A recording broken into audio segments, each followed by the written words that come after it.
बलौदाबाजार जिला के बात करबो। बलौदाबाजार जिला के पलारी ब्लॉक के कुसमी गांव में विधायक और संसदीय सचिव शकुंतला साहू के आगमन हुई, जेमा स्कूली छात्रा मन ला साइकिल के वितरण करीस और उनकर उज्जवल भविष्य के कामना करीस।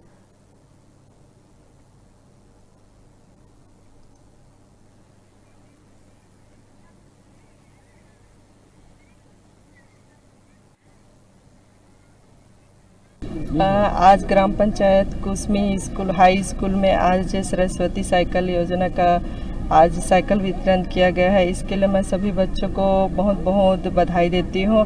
और अभी आप जानते हो कि पूरे देश में कोरोना महामारी चल रहा है। इसे देखते हुए हमारे छत्तीसगढ़ की सरकार ने अभी ऑनलाइन के माध्यम से सभी बच्चों को पढ़ाई कराया जा रहा है। तो मैं बघेल जी को धन्यवाद देती हूँ और बच्चों लोग को भी कहना चाहती हूँ कि अभी कोरोना महामारी को देखते हुए सब सतर्क रहे, सुरक्षित रहे। जान है तो जहान है, बस यही कहना चाहती हूँ। वही अभी ऑनलाइन पढ़ाई किया जा रहा है और अभी बहुत सारी जो है हमारे मुख्यमंत्री जी वो शिक्षकों के लिए और बच्चों के लिए जो सुविधा है उसको उन लोग तक पहुँचाने का प्रयास कर रहे हैं।